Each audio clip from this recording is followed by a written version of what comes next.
Jadi semakin batiniah 10 ini semakin bersih ya. Jadi kalau kami zikir semakin dalam, kalau kan dia merasa gurunya sakti kan. Padahal itu bukan karena saktinya gurunya, itu karena imprint. Nah itu ya, jadi itu 10 penyebab psikosomatis ya. Sekali lagi coba kita sebutkan biar ingat. Stres masa lalu, stres saat ini, motivasi, memori sakit, konflik, sugesti, identifikasi, imprint, organ linguis, dan mimpi. Ini 10 penyebab psikosomatis. Tentang sakit ya, kalau membaca la ilaha illallah, bukan hanya la ilaha illallah gitu, tapi nah tidak lalu sekarang bagaimana tasawuf menyumbang sumbangsih tasawuf di dalam menghadapi problem psikosomatis. Jadi gini Kak, secara tasawuf bagaimana cara kita mengobati psikosomatis itu adalah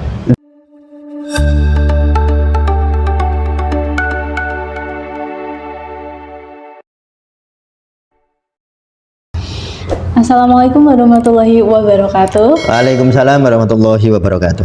Halo sahabat Tasawuf Indonesia, kita jumpa lagi di sesi ngobati ngaji pengobatan sufi channel YouTube Tasawuf Indonesia.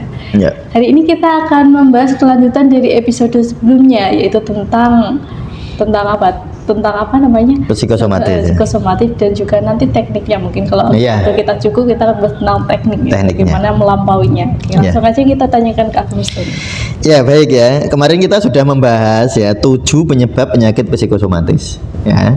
1 stres saat ini, 2 stres masa lalu ya. 3 motivasi.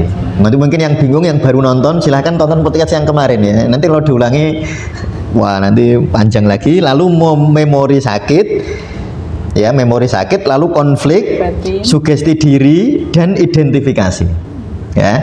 Ini definisinya bisa dilihat di podcast yang lalu. Nah sekarang kita lanjutkan karena ada 10 Kak penyebabnya psikosomatis itu. Imprint namanya Kak. Imprint. Nah imprint itu gini, ucapan orang yang sangat dipercaya, sangat dihormati, sangat ditakuti, sangat dicintai. Kira-kira itu ucapannya bapak, ucapannya ibu, ucapannya guru, apalagi guru spiritual yang menurut dia guru spiritual, hati-hati karena ucapannya bisa kejadian betul. Contohnya orang tua kalau bilang sama imprint itu ucapan yang lalu dipercaya oleh bawah sadar. Misalnya ada ibu bilang sama anaknya, jangan hujan-hujanan nanti masuk angin. Ya, jangan hujan-hujanan nanti masuk angin. Nanti dia itu kalau hujan-hujanan masuk angin. Anaknya ini. Jadi waktu kecil ibunya bilang begitu, kalau hujan-hujanan nanti masuk angin loh. Ya mungkin itu aspek tertentu betul. Jadi nanti harus ada netralisasi, dinetralkan. Jangan sampai begitu terus nanti lalu di bawah sadar. Nanti dia waktu remaja kalau hujan masuk angin dia. Jadi itu namanya imprint. Nah, yang sering kita dapatkan sebenarnya ini Kak, dari guru spiritual. Jadi ya ini saya kasih contoh sekilas ya. Dulu ada pasien di tempat saya sakitnya berat. Karena dulu guru spiritualnya pernah bilang begini.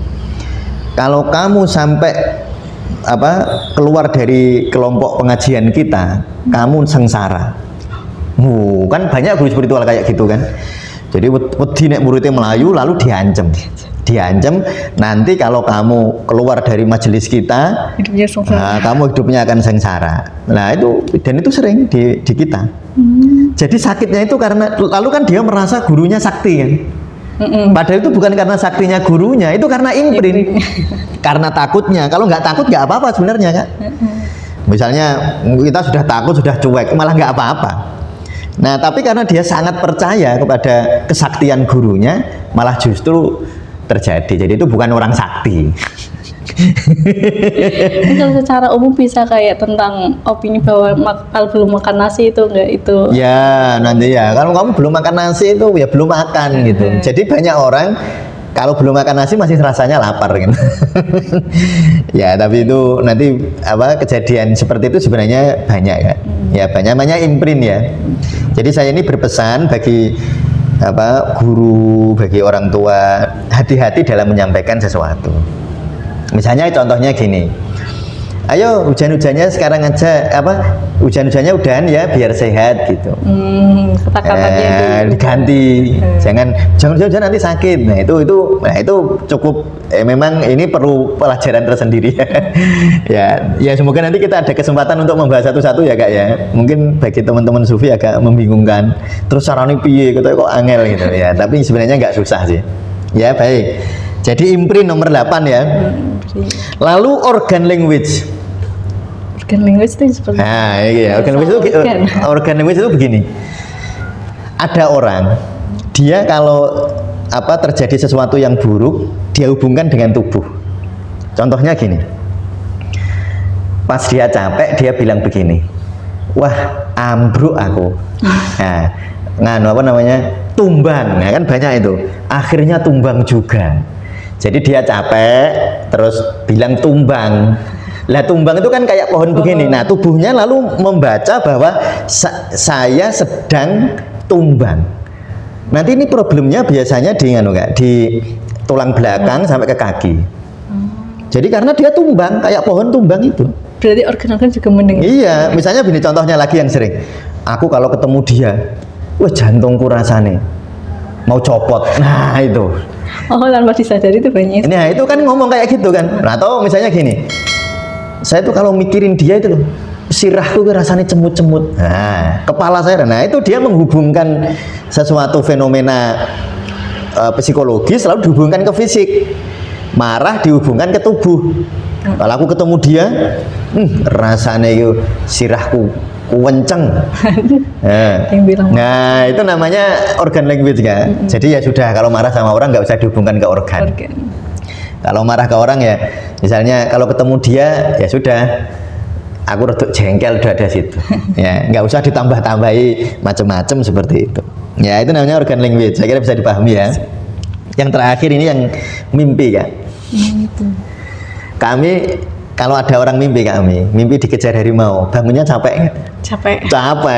Orang mimpi buruk bangunnya capek. Jadi mimpi itu bisa menyebabkan penyakit, tetapi rumitnya karena seringkali mimpi itu dilupakan. Nah dilupakan. Sebenarnya dia mimpi tadi malam tuh dia mimpi kecoblos duri. Terus dia itu berhari-hari itu rasanya sakit di daerah tertentu. Padahal itu karena mimpi. Cuma mimpinya dilupakan. Kadang kalau nggak lupa ya paling ingat sebagian aja. Ya gitu, sampai ingat hanya sekilas gitu kan. Nah, jadi itu bisa menyebabkan sakit juga. Nah itu jadi, dan sebenarnya bisa jadi obat juga mimpi itu. Bisa juga. Nah misalnya kayak yang Ila Stulil yang nguring salah satu imam yang sangat populer kan dia sembuh lewat mimpi, didatangi Rasulullah ya, itu kan bisa sembuh lewat mimpi. Dan itu kejadian gitu banyak. Sebenarnya kalau mimpi bisa diatur. Sebenarnya bukan diatur langsung intinya ya enggak, bisa diatur fisiknya enggak kan, tetapi keindahannya bisa. Makanya kalau mau tidur kan ada yang harus kita baca kan. Kalau dalam agama itu kan ada. Tetapi ya jangan mau contoh, ya dimaknani betulan. Nah, nanti suatu ketika kita bahas itu ya kak ya. Tentang kalau mau tidur doanya apa saja. Kalau mau tidur cara menghayatinya bagaimana. Nah itu ya. Jadi itu 10 penyebab psikosomatis ya. Sekali lagi coba kita sebutkan biar ingat. Stres masa lalu, stres saat ini, motivasi, memori sakit, konflik, sugesti, identifikasi, imprint, organ language, dan mimpi. Ini 10 penyebab psikosomatis. Nah, penyebab penyakit yang sering dianggap aneh. Makanya kalau di tasawuf Indonesia nggak ada penyakit aneh. Cuma ada alasan logisnya. Masih ada alasan logisnya. Jadi kalau kenapa saya sakit kok hari Minggu toh? Oh ada alasannya. Bukan berarti hari Minggu santai teko itu bukan. bukan begitu ya. Nah sekarang bagaimana tasawuf? Kalau tadi kan kalau kita baca tadi penyebab psikosomatis itu dari ilmu hipnoterapi ya. Ya, dari hipnoterapi ya. Nah, lalu sekarang bagaimana tasawuf sumbangsih tasawuf di dalam menghadapi problem psikosomatis. Jadi gini Kak, secara tasawuf bagaimana cara kita mengobati psikosomatis itu adalah zikir. Nah, semakin dalam zikirnya, semakin mengobati bawah sadar. Kan psikosomatis itu sebenarnya kalau diringkas problem bawah sadar kan, konflik bawah sadar, konflik antara pikiran dan perasaan terus mengendap di bawah sadar. Stres masa lalu mengendap di bawah sadar, imprint mengendap di bawah sadar, organ language mengendap di bawah sadar, identifikasi diri mengendap di bawah sadar, motivasi. Jadi itu sebenarnya problem di bawah sadar. Nah, kalau di program 200 jam Sufi Healing kita ada pelajaran anatomi fisiologi psikosomatis. Itu kita jelaskan secara rinci kan. Dari alamul zahir ke alamul batin. Jadi semakin batiniah 10 ini semakin bersih ya. Jadi kalau kami zikir semakin dalam, kalau kami zikirnya cuma la ilaha illallah, cuma sampai ngantuk-ngantuk, Gitu. nah hanya lisan, itu nggak masuk ke bawah sadar. Tetapi itu sudah bagus loh ya, daripada yang enggak. Daripada yang enggak mau zikir. Tetapi untuk problem psikosomatis dia nggak bermanfaat. Kalau ingin bermanfaat, kan zikir itu kan ada zikir jasadiyah, ada zikir kolbiyah, ada zikir ruhiyah, ada zikir sirri. Nanti bisa dilihat di level zikir diatasi. Itu sudah bolak-balik kita jelaskan. Suatu saat mungkin ya perlu kita ulang di ngobati ya. Mungkin minggu depan bisa kita bahas lebih dalam tentang itu, tapi dihubungkan dengan psikosomatis ya Kak ya. Ya, jadi nanti temanya minggu depan itu lebih rinci. Zikir menurut Syekh Abdul Qadir Jailani itu ada 7. Ada 7 tahapan. Lalu bagaimana zikir 7 tahapan ini bisa membantu rilis dari problem-problem psikosomatis ya. Nanti insya Allah kita bahas. Ya kita ingat-ingat ya itu temanya. Biar ini berkesinambungan ya. Nah, tetapi kita bahas zikir dulu secara umum. Jadi zikir itu kan ada zikir lisan. Ya berarti hanya di permukaan Kak, dia nggak menembus bawah sadar, nggak bisa membersihkan. Sapune nggak tekan. Ya, jadi nyapunya nggak tekan, hanya di luar tapi nggak ke dalam, karena pintunya nggak dibuka. Mungkin kalau problemnya problem fisik masih. Ya, kalau problemnya fisik itu masih ini sih, masih ada manfaatnya. Lalu harus masuk ke dalam. Kan gini, kalau di bahasa kolbu kan ada soder, ada kolbu, ada fuad, ada lub. Semakin ke dalam, ini semakin bisa membersihkan bawah sadar kita. Bawah sadar kita itu kalau bahasa tasawuf namanya alamul batin kan. Ada istilah itu alamul batin. Nanti kalau di kami belajar di psikologi, Jung itu bilang ada sadar, ada bawah sadar, ada bawah sadar kolektif, ada bawah sadar universal. Ya coba baca di Jung. Ya, jadi baca di Jung itu beliau pakarnya gitu. Nah, jadi ada sadar, bawah sadar pribadi namanya, bawah sadar egoistik gitu. Lalu bawah sadar kolektif, ada bawah sadar universal. Dan penyakit psikosomatis itu nempelnya di bawah-bawah ini ya.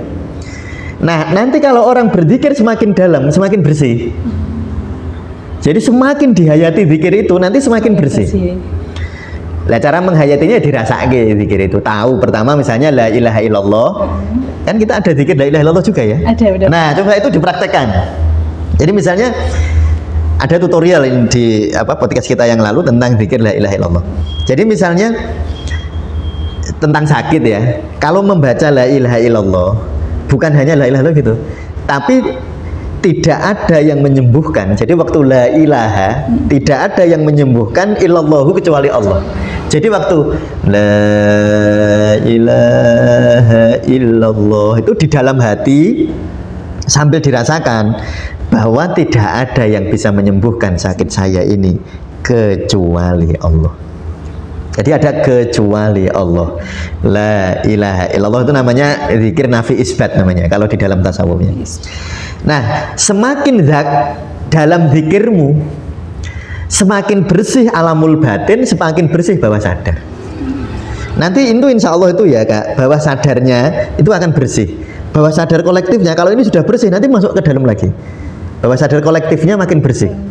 Nanti makin ke dalam bawah sadar lagi, bawah sadar universalnya. Nanti dia bisa menjangkau itu.